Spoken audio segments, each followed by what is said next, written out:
हुकूमत को धमकियां लगाना महंगा पड़ गया। अली अमीन गंडापुर को हटाने की तैयारी।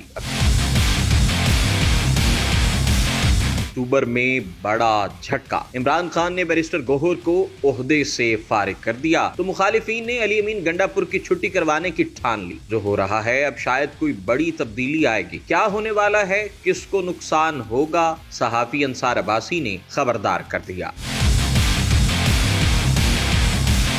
इमरान खान ने रावलपिंडी एहतजाज खत्म करने पर पार्टी रहनुमाओं पर बिजलियां गिरा दी। पार्टी की चेयरमैनशिप से बैरिस्टर गौहर को फारिग कर दिया, जबकि आजम सवाती को भी खरी खरी सुना दी। एक तरफ पार्टी के अंदरूनी मामलात संगीन हैं तो दूसरी जानिब सहाफी अंसार अब्बासी ने अली अमीन गंडापुर की कुर्सी जाने का दावा कर दिया। सीनियर तज्जियाकार के मुताबिक इमरान खान की जानिब से यह फैसला किया गया है कि जल्द से जुलूस नहीं, अब सिर्फ और सिर्फ एहतजाज करने हैं। लेकिन सवाल तो यह है कि जिस किस्म का एहतजाज पीटीआई ने किया है, इसके बाद क्या इन्हें इजाजत भी मिलेगी। मुजाहिरों में तो टीयर गैस और लाठीचार्ज वगैरह होता है। अब अगर पीटीआई अगर इस नीयत से आएगी तो हमने जंग लड़नी है, इनकलाब लाना है। ये सूरत हाल मुल्क के लिए खतरनाक है और ऐसा कोई होने नहीं देगा। अंसार अब्बासी का कहना था कि अली अमीन गंडापुर जिस किस्म की बातें कर रहे हैं, इसके बाद लगता नहीं कि वो चीफ मिनिस्टर केपी के रह सकेंगे। सूबे में जो उनकी हुक्मरानी है वो किसी भी वक्त छिन सकती है, क्योंकि जिस किस्म की धमकियां दी जा रही हैं, इनको अदालत भी नजरअंदाज नहीं कर सकेगी और इस सब के संगीन नतायज सामने आएंगे। अंसार अब्बासी ने मजीद कहा कि दुनिया में कोई भी इस किस्म के एहतजाज की इजाजत नहीं दे सकता, क्योंकि जमहूरियत और पुरअमन एहतजाज के नाम पर जो कर रहे हैं, जो कह रहे हैं, वो काबिल कबूल नहीं। ना जाने तहरीक इंसाफ, इमरान खान और अली अमीन गंडापुर किस किस्म की सियासत कर रहे हैं। इसका फायदा ना पीटीआई को होगा, ना इमरान खान को होगा और ना ही अली अमीन गंडापुर को होगा।